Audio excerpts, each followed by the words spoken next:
Washington veterans report for training camp on July 25th at Bon Secours Washington Redskins Training Center in Richmond as the Redskins prepare for life with Alex Smith as their new leader at quarterback. We'll go over all the top player movement in D.C. and get you up to date on their depth chart as we preview training camp for the Washington Redskins by going one-on-one with Ken Marangolo, the founder of First Amendment Sports and managing editor at hogshaven.com on the OFN Meeting Room with Greg DePalma.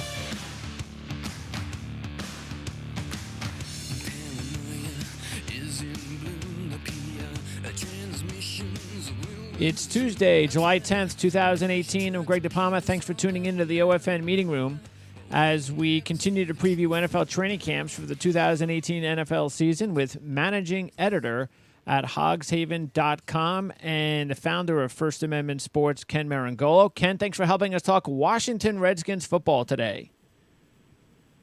My pleasure. Good to talk to you again, Greg.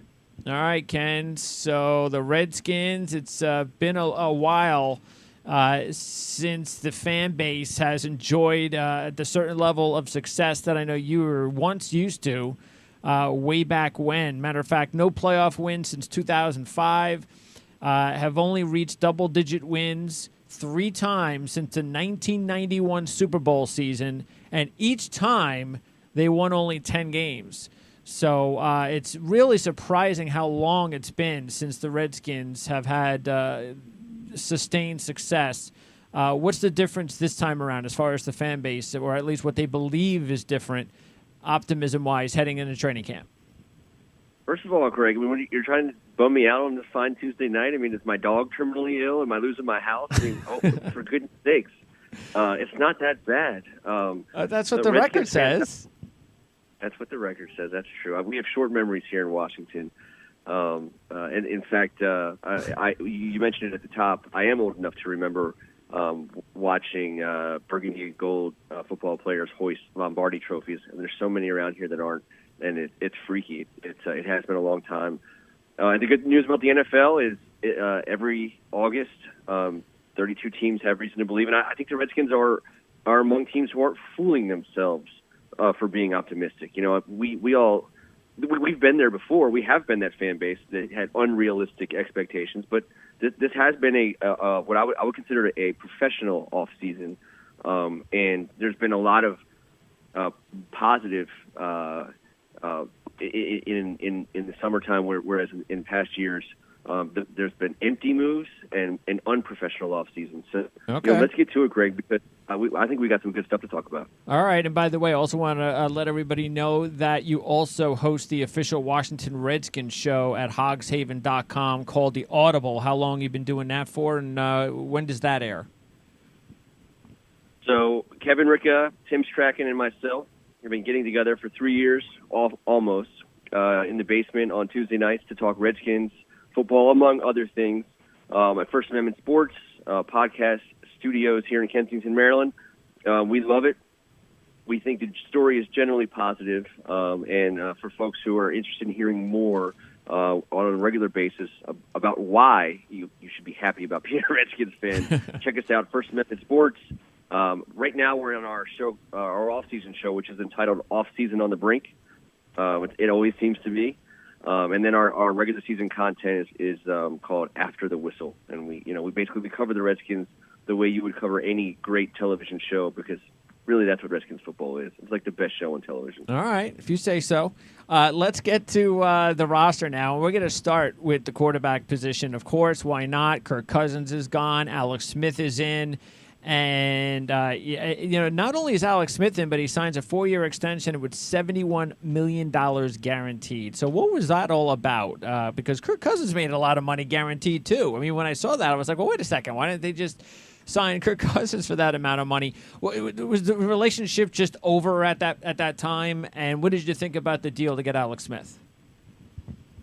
So the news to get Alex Smith came on a Tuesday night, seconds before we went live on the air. Greg, you would have...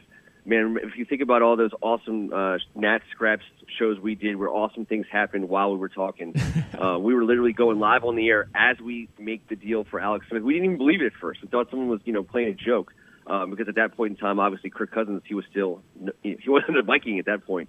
From the second it was announced, It's been a good feel. I think anyone who's paid attention to professional football knows that he's got a razor sharp mind. He's a classic Gruden, John or Jay kind of veteran quarterback. He makes you. He figures out a way to make you better. I don't think, comparing him to Kirk Cousins, I think Kirk Cousins might have a few more years in him, obviously, than Alex does. Sure. But in NFL, experience is one of, if not the most important factor, and Alex Smith has more. And at the end of the day, you got to pay for a quarterback. So getting to the back half of your question about the deal, I don't think the Redskins were ever shying away from paying a quarterback. Quarterbacks cost money. Sure. I think the issue became there was just some built-up angst, and I think the Redskins are primarily to blame, as is typically the case in dramatic soap opera type scenarios. Yeah. So it played itself out. I'm never going to root against Kirk Cousins, but I didn't. It was weird when he left and Alex Smith came. It wasn't a pity party, nor was it a jersey burning situation. It was weird. It was just over and done, and it feels great to not have. To not talk about what we're going to do about Kirk Cousins every single Tuesday like we've done since 2015. That's true. And Alex Smith is a winner. You could say what you want about some other parts of his game or playoff wins or any of that stuff. But the fact is he is at the level of his career where he's going to bring a dimension to the Redskins organization that they just haven't had in a long time from a quarterback. And we'll find out exactly how that works with this particular team, and we'll go through that now. First of all, though, is Hogan battling McCoy for the backup job, or is that McCoy's spot? So, yes and yes. I mean, it's McCoy's spot. Jay Gruden loves Colt McCoy. Colt McCoy is a professional backup quarterback. But the Redskins went out and got Kevin Hogan. They traded for him. Mm-hmm. He has a limited experience with Alex Smith in Kansas City. He has played, he's played on Sunday. He's from the D.C. area. He went to high school right in our backyard. Oh. We know the guy. So that's nice. We're pulling for him in a really cool kind of way. But I don't think he's like, it's not a Lucas type scenario where, it's just not going to happen. We're just kind of rooting for something that's just not going to happen. He's a good player. He's a smart player, comes from a major program. And I think you're going to see that battle start to play out. And I don't think it's going to come down to money. I don't think it's going to come down to who someone likes in July. I honestly believe you're going to see two guys compete. And if they want to go with two quarterbacks, I honestly believe they're going to take the best guy. And I don't think we know who that is yet. All right. But Redskins could keep three quarterbacks, or do you think it could come down to them only holding on to two? I don't know. You and I have talked about this in the past, Greg. I mean, in the old days, it was unheard of to go into the season with two, and now you can do so much with that extra roster spot. I think the Redskins can do so much with that extra roster spot. If you have two guys you like, and you go in with two. I mean, I'd love to keep these guys, but I think the Redskins aren't in a position, I don't think, to throw away roster spots. I think they need that spot. All right, let's go to the running back position, and there's no question that the Redskins do not need Robert Kelly as the starter. You admire everything that he's done to win that original spot, but last year they brought in Samaje Perine, and he struggled a little bit early on in the season. Got an opportunity to play later on. Of course, Thompson, it's just about him staying healthy. But Geis, I tell you what, I thought Geis would have been the perfect Seattle Seahawk running back because he reminded me of Lynch. And the fact that the Redskins were able to get him in the second round, I got to believe, is a big break. I understand that there were some red flags there. So how have things been so far with Geis, in the offseason? How does he appear to be handling himself? Because talent-wise, he's clearly the best running back on this roster, in my mind. Oh, so he's definitely the best running back on the roster. He's going to get the ball on first down against the Arizona Cardinals in September. His offseason has gone as perfectly. You couldn't draw it up. You couldn't say, hey, Ken, write out an offseason for this guy. He had a rough draft night. We were covering the draft live on the air as he slipped and fell and stumbled all the way down to us in the bottom of the second or late in the second. And it just turned out to be a lot of smoke and no fire. And ever since that exact moment, he's pretty much, to say it simply, he's endeared himself in every possible way as a person, as a member of the community. He's wowing on the field. Coaches like him. I mean, literally, it couldn't have gone better for this kid. And it's a good way for him to end the season because the expectations of him are going to be huge. If the Redskins have any chance of doing anything, he's going to have to produce, and he's going to have to start doing it like right away. And Greg, you're talking about second straight year, Alex Smith gets a rookie running back, pedigreed rookie running back. That's good. And what about, does that mean that he's going to, do you think, on like opening day of training camp, is he number one on the depth chart? Yep. He is. Okay. So he's the guy that's already, okay. And then what's the status of Chris Thompson? Chris Thompson is the engine of the offense the same way he has been as long as he's been healthy for the last 2 seasons. Is he healthy? And he'll enter the season healthy. He will. Okay. That's big. I believe. I know that until you see it, and I pray and I don't believe that they'll do a lot with him in August, but he's going to get his touches. He's a leading receiver, but he'll also get 8 or 9 yards of carry, 5 or 6 times in a game. Why not? So yeah, get him the ball. Geis is going to do nothing but and Samaje Perine, again, you take a lot of pressure off Samaje Perine, who's going to inherit the change of pace back position. So you're going to get a lot of guys on first and second. You're going to get a lot of Chris Thompson on third. You're going to get a lot of 2 running back setups, with mixing in Perine or Thompson and Geis. I mean, this is what Jay Gruden has done well in his career when he has a good backfield and a heady quarterback. This is what makes Gruden's great. All right. Well, we'll find out if that's the case. But let's talk about the receivers. And Reed, he has to stay healthy. We know how important he is to the offense. But Vernon Davis had a renaissance getting in on some action last year. You got the kid Sprinkle. So how's the tight end unit looking? On paper, it looks pretty good. Yeah, on paper it's great because it has Jordan Reed on it. My confidence level is less with him than Thompson, and let's be fair, Thompson's been banged up during his career as well. In fact, he has some very serious injuries in his past. But Jordan Reed has never made it through a season, and they're pumping the brakes a little bit on some of the rhetoric entering training camp with him. Like he's probably going to be ready. We're not going to say for sure that he is. I mean, again, I don't want to see him for one single down. This is the last year of his guaranteed money. He's got 2 more years after that at what I consider to be very reasonable numbers if he produces the way he can. But if he doesn't get it done this year, you're talking about a cap casualty, next summer. All right. And is that's why a guy like Sprinkle is going to get enough of an opportunity to prove that if that's the case, then they can move on a lot easier with Sprinkle, right? As part of the equation? I mean, if Jordan Reed is a cap casualty next summer, they will be looking for an upgrade, probably at a much higher level than Sprinkle. Okay, so you're not optimistic that Sprinkle has starting caliber in him. Well, not like Jordan Reed, not in this kind of offense. In this, I don't think. I mean, he's not there today. That's for sure. All right. But I mean, he has a lot of value because Jay Gruden likes to put the tight ends on the field.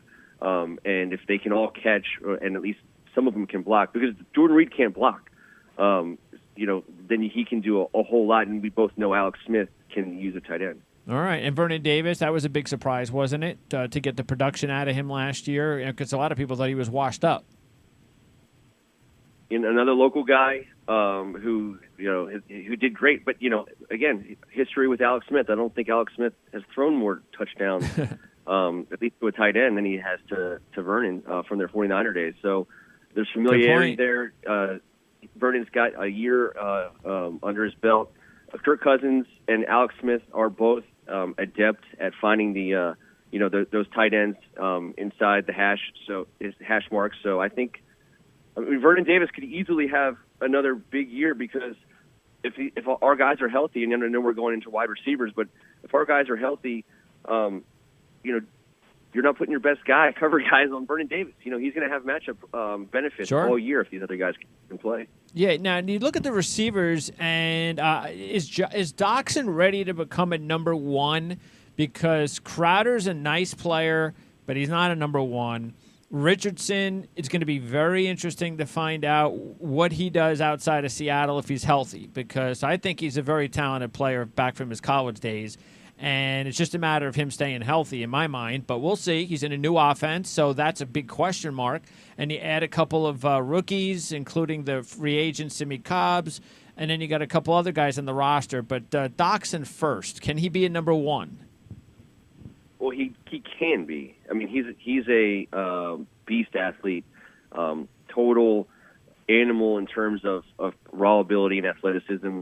He was starting to put it together. I think. He was. They there's no reason to think, and he was also staying healthy and maybe even playing a little bit teamed up. He's got the size and the ability. He's fast. He has a huge catch radius. He's absolutely a number one receiver. Who do you blame, though, for the terrible catch percentage he had? I mean, you can't go, like, he had the second most targets, and he had 78, and he caught 35 balls. That's terrible. Who do you think was to blame more, Cousins or Doxson? Well, it's very easy for me to blame a guy wearing purple these days than it is to blame a guy wearing burgundy. Sure. I think Kirk Cousins and Josh Doxson just never got there. Okay. And so I'll say, I mean, I think Josh Doxson, you watch him put his hands on the ball, trust me, he's catching things. I just don't think him and Cousins ever got there. Okay. And I know there's going to be an emphasis on that. And that's another reason why I think Paul Richardson and Doxson both benefit from Alex Smith being new. Richardson, because I think Jay Gruden wants to use Paul Richardson as more than just take the lid off the defense receiver. And I think Alex Smith wants Josh Doxson to, be running free. And, if you were at FedEx, you saw Josh Doxson run free all the time.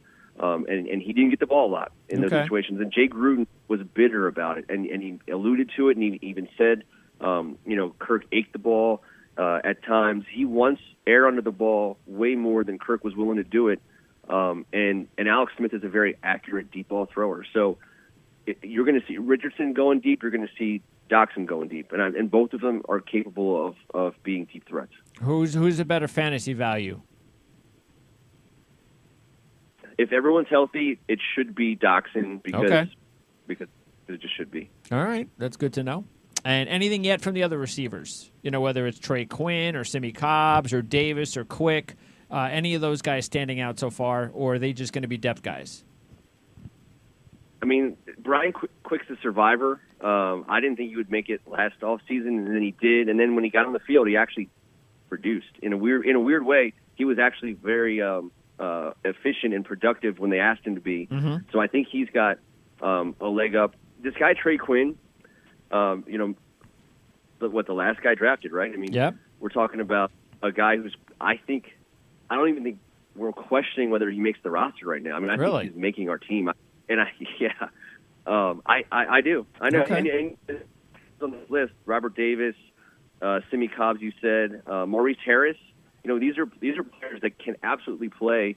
And I'm willing to gamble and wager that for one of the first times in the 20 years that we've been watching this terrible show on Sundays, you're going to see or two not make our team and get picked up and play, somewhere else right away. All right. So, in other words, more depth at this unit than you've seen in a long time. Quality depth. Absolutely. Okay. Yeah. Offensive. And I think Trey's for real. Okay. Good. We'll keep an eye on him for sure during camp. Let's in preseason games. Offensive line. And pretty much you're going to see everybody that we saw last year. I hope not. What? I hope not everybody. We saw about 38 offensive linemen last year. I mean, the starters, though, the guys that are supposed to start are pretty much back, right? I mean, Spencer Long's the guy that is the top name that's not there, right? Otherwise, everybody's back, or at least the guys that you want to start? Yeah, I mean, they brought Sean Laval back at left guard. He's a pro. He was one of Jay Gruden's first guys that he brought in. I got no problem with that. He's probably, left guard was something I was thinking about in the draft. That's a weak spot. That's the weak spot of the line, left guard. I think so. Okay. Is he going to compete with You got a anybody? young center. I don't think so. It remains to be seen. I think especially when you bring in a 33-year-old quarterback, I think you're going to lean towards a more veteran offensive line. If they can keep this offensive line healthy, I think they'll be able to be effective in front of Alex Smith and Darius Geis for the better. All right, and what about the new guys? You got a couple of rookies, Christian, and the rookie free agent as well, the kid Paris. Christian, though, of course, was taken pretty high for a guy that looks more like a developmental guy. Big-time athlete, played high school basketball. So is that what he is? Is he a long-term fix at one of the tackle spots? Yep. Yeah, I mean, when we're watching the draft, before we make that selection, I'm still trying to find that college tackle that they'll move inside to start a left guard for us. Okay. And when they announced Christian in the third round, it was immediate that this guy's not playing guard. He's a tackle. He's not ready to play, but we don't need him to play right now. I think if he can develop into a swing tackle for us in the short term, we have one of the best in the business at Ty and Secchi. But if Christian can turn himself into someone that they can trust at either left or right, and get on the field and get some experience, there's going to be some job openings in the near term because, let's face it, Trent's not getting any younger. I hope he's here forever. I love him. He's the best player, probably the best player pound for pound on our entire roster. But you draft a guy like Christian, looking ahead and trying to find someone that you think is going to turn into a good pro. I think a lot of people think he's going to be a good pro. All right. Let's talk about the defense. And interesting because the Redskins have now used 4 draft picks the last 2 years on Alabama defenders. Nothing wrong with that. Yeah. You take a look at the defensive line, which was a big issue a couple of years ago. It's not a big issue anymore thanks to Allen. You drafted Payne this year. I'm a big fan of Tim Settle. I think he could be a major sleeper. He's got tremendous strength and talent. And then you got the other veterans there. So, but it starts with Allen and Payne now, right? This looks like it's going to be a very good defensive line to keep an eye on in the future. I hope so. When Allen was healthy at the beginning of last season, our defensive line was stout. He outsnapped everybody right away. So, I mean, he was ready for the pros on day one, which is a good endorsement for, dipping your toes back in that Alabama water. The word on the street about Payne is the same. He's gonna be a starter on day one, effective at the professional level on day one. And if that's true, we've got 2 young defensive linemen who know each other. I don't know.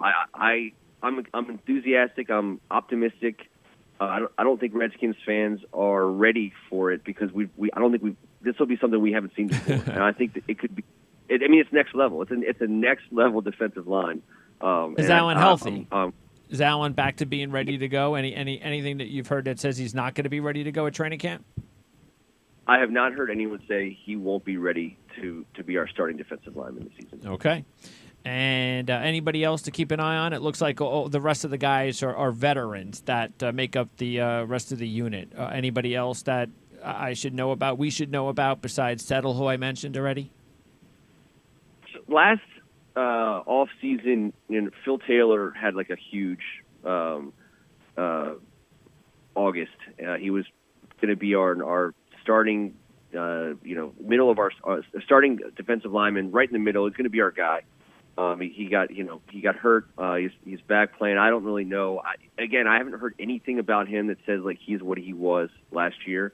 But the other veteran guy who is kind of going to probably have to play his way onto this roster, especially if a guy like Tim Settle and some of these other young guys, make strong cases, is Ziggy Hood. I think the coaching staff likes him.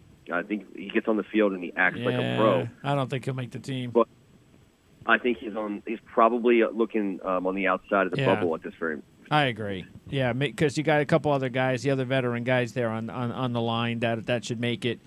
And now with Settle and Payne, I've never been a Ziggy Hood fan. I don't think he's anybody that should get serious reps. But that's a good thing. That shows you where the talent level is on the defensive line, that they can go from Ziggy Hood being a contributor, pretty important contributor rep-wise last year, to maybe even not even making the team this year.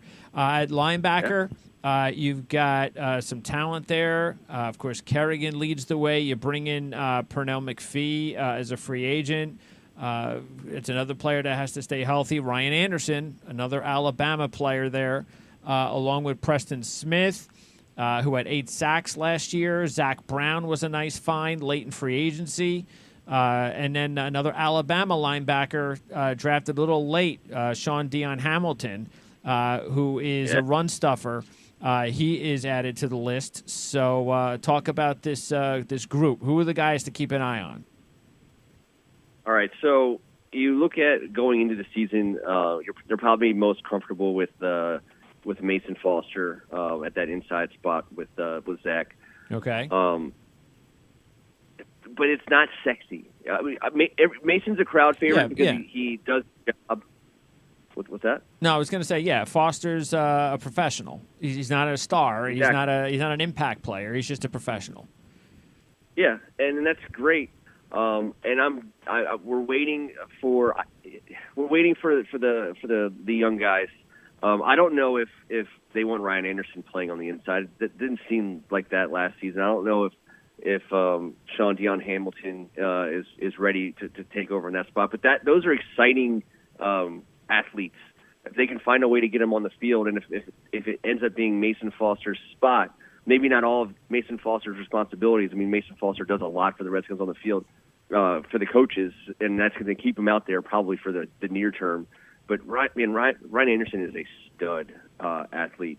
And the word about him, and Kevin and I would always talk about, is that he was the alpha male at Alabama. He was the leader of the pack. He was the dominant athlete in that group. Yeah. And I think there's been signs of that. In the pro level, you got to do it on Sunday to earn it. Sure. In a lot of ways, that makes sense. And he hasn't yet done that. I get to watch him on special teams. He has played in situational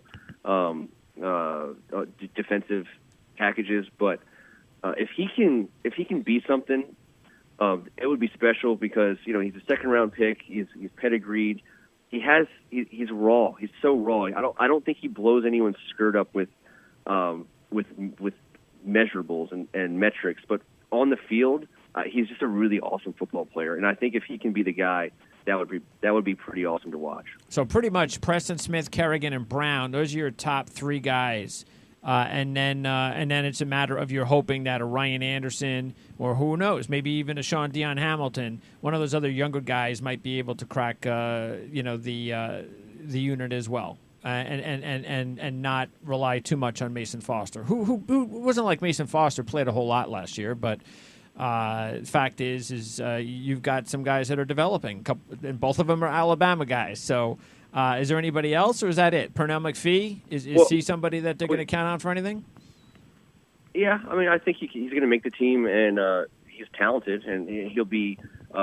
If he can make a play or two, I think that would be awesome. But I don't want to just gloss over Preston Smith. The Next Gen Stats said he was he had a higher pass rush pressure rate than anyone in 2017. If you just watch him on defense, he's impressive. And I actually think you might be talking about him being the guy that gets our next franchise tag. Really? In Washington. Okay. Very Okay. could be the kid. So who's more valuable, Preston Smith or Ryan Kerrigan? Well, right this very second, it'd have to be Kerrigan. Come on, really? Preston Smith? Well, really? Yeah, Preston Smith, he generates... Okay. That's interesting. I wouldn't have thought that. Okay. But you know what's interesting about Ryan Kerrigan? I say that while not wanting to say it, because Ryan Kerrigan is on track. Of all the Redskins records, we did a record show recently on our podcast. We talked about all-time records and where we are and how crazy it is. Most of the all-time records are held by guys back when the Redskins were great, which makes sense. But there are some records that are that will never be broken, and then there's a couple that have a chance. And Ryan Kerrigan's about a season and a half away from becoming the all-time sack leader in Washington to take over that record from. Do you know who has it for the Skins? The all-time sack leader, All-time sack- Manley. Correct. Dexter Manley. And Dexter Manley and Charles Mann are 1 and 2. I think Kerrigan will pass Charles Mann this season. The guy gets 10 sacks a year, and he never misses a game ever. He figures out ways. He'll like sneak in a 3 sack per game. So he's the all-time sack leader for the linebackers then. No, he's the all-time period. Oh, he is. He is. So he's already the all-time guy. He's already broken Manley's records. No. I'm saying if Kerrigan's in third right now, he's behind Charles Mann. Yeah, and so Dexter he's Manley the linebacker. That's what I said. He leads the Redskins linebackers in sacks career-wise. That's correct. Yeah. Okay. But he's third in all-time sacks. Okay, interesting. But you still say Preston Smith though. Preston Smith, you think is even though he's got the sacks and he gets all the glory, you say Preston Smith is becoming the top linebacker on the team. He has a higher pressure rate than Von Miller, DeMarcus Lawrence, Aaron Donald, Everson Griffin, anyone else you want to name in the entire league. He puts more pressure on the quarterback than all of them. If that's true, he has got to be the more valuable guy. Got it. All right, let's move over to the defensive backfield. They added Orlando Scandrick, and the other additions came from the draft. You added 2 draft picks in Apke and Stroman, and a couple of interesting rookie free agents in Johnson and Quinn Blanding, local kid from Virginia, all-time Virginia tackle leader, 4-year starter. Surprised he didn't get drafted. But again, if you take a look at corners, it looks like everybody's back, or at least there are a lot of significant contributors back, with Scandrick coming in and basically, I shouldn't say that. So a lot of guys that were on the team last year are back. Of course, Kendall Fuller has gone in the trade, and Brashad Breeland is also not there. But you have a whole bunch of guys that were there that were contributors, including Norman, who had a nice bounce-back season. Fabian Moreau, maybe he's ready to step up. Scandrick is getting up there in age, but still, he should be valuable. So first talk about the corners and how much you think they're going to miss Kendall Fuller and Breeland. Well, Kendall Fuller's line, he's going to be their number 1 out in KC. I mean, they're counting on him. Another local guy went to high school right down the street.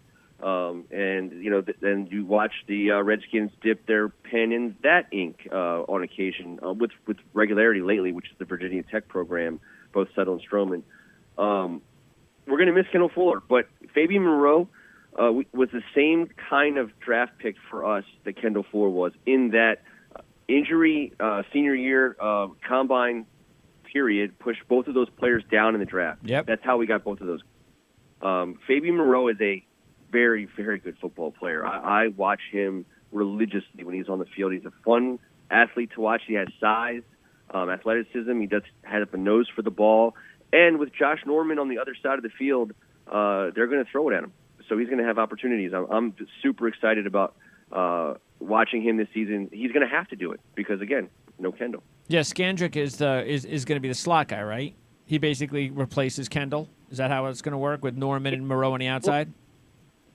We'll see. You know how I feel about Cowboys in general, but and I don't think we're talking about a guy who's going to be that you could call a training camp cut at this time. I think if Scandrick has a good August, he's obviously going to be on the team.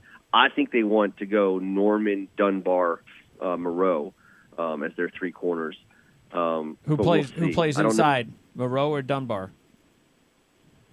I would like to see Moreau play inside, okay. But I got a feeling they want to see Moreau as an outside corner.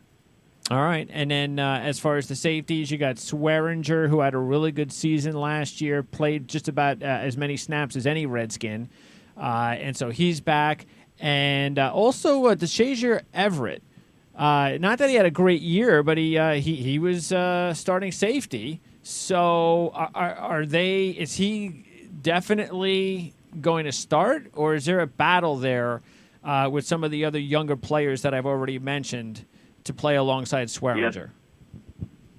Yeah. Everett was solid because we needed somebody, and he kind of got on the field like most Redskins have for 10 years. Tim Nicholson, he's a Michigan State kid. We drafted him in the middle of I think it was a 4th round draft pick 2 years ago. He is a guy they want to be the guy. He got a Okay. little dinged up last season. He has size and athleticism. I think he has some pretty good hands. I think going into the season, I think you would pencil in Monte Nicholson and DJ Swearinger as your safeties. Okay.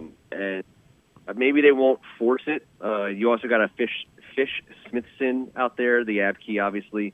I think it's not the sexiest safety core in the league, but you're talking about a fan base who cheered for Reed Dowdy on opening day, like, I don't know, it seemed like 13 straight seasons. Yeah. And I love Reed Dowdy, but I think you're seeing a little bit of a deeper, more athletic situation with these guys, and I think Monte Nicholson becomes the guy next to Swearinger. And which one of the rookie DBs do you think has the best chance of playing time? Johnson, Stroman, Apke, Blanding. I'm going to say Stroman. I think they like the program. They like the way these kids are taught at Virginia Tech in the secondary. I mean, that's just a fact. They keep going back to it.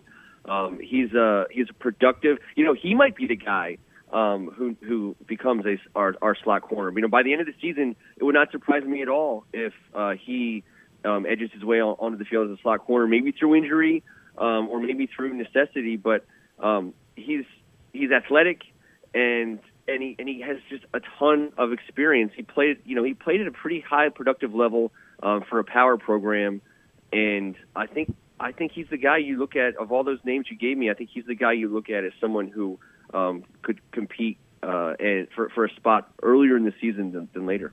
All right, and then finally, special teams. This unit really killed the Redskins in several games last year. That's why some of the draft picks have got some special teams ability in them. So besides the coverage teams, anything else that's going to change? I mean, Hopkins missed some time last year. Tress Way was good from inside the 20. Everything else was pretty average. So we can see a lot of changes, a lot of potential changes as far as the special teams unit is concerned. No, our kicking unit, they pretty much, these guys, I don't know, they fall in love with these guys. Way, Hopkins, and Sundberg. That's going to be your core. Tress Way, I think he's actually a pretty darn good punter. I think where the interesting situation that will develop over the course of the season comes in the return game. Chris Thompson is our kickoff returner. We all know what's happening to kickoffs in this league. But in the punt return scenario, so Jamison Crowder has been kind of our punt returner, extraordinaire, and it hasn't gone well the last season and a half, 2 seasons for him. He's had some terrible plays, game-changing turnovers. He has contributed at a high level at times, but there's a few whispers that Greg Stroman could end up earning his way initially by returning punts. Okay. And if that, I've not seen like any Twitter videos or any of that kind of stuff just quite yet. But I've heard some people say that he can return punts. And he can. You can do that. He did that well in college. Yeah. So a few people, as in like the ESPN people. Yeah. But I think if he can hold on to the ball, because one thing that a Gruden, I like lump John and Jay Gruden together, but any veteran, I'm sure you'd coach, like to. If you're a rookie, exactly. Well, if you're a rookie and you fumble, you're done. Oh, absolutely. Even Sony Michel better hold on to the ball, or else he won't see the field for the Patriots, which has been a problem for him. All right, sounds good. So there you go. That's the Washington Redskins. We'll get a chance to talk to you much more. We've set up an opportunity to talk to you every week after every preseason game and every regular season game, so I'm looking forward to that. Of course, this is a wide-open NFL network and college football network. We're not going to be getting into 32 teams or 120 college football teams, but hey, you know what? I do a Jet show, you do a Redskins show, so why not get you on every week for a segment to recap what's going on with the Redskins, and we're looking forward to talking to you throughout the preseason, finding out about these camp battles, and also once the regular season starts, get an opportunity to talk to you about possibly the Redskins making a push to the playoffs, and maybe they can win 11 games for the first time in 50 years.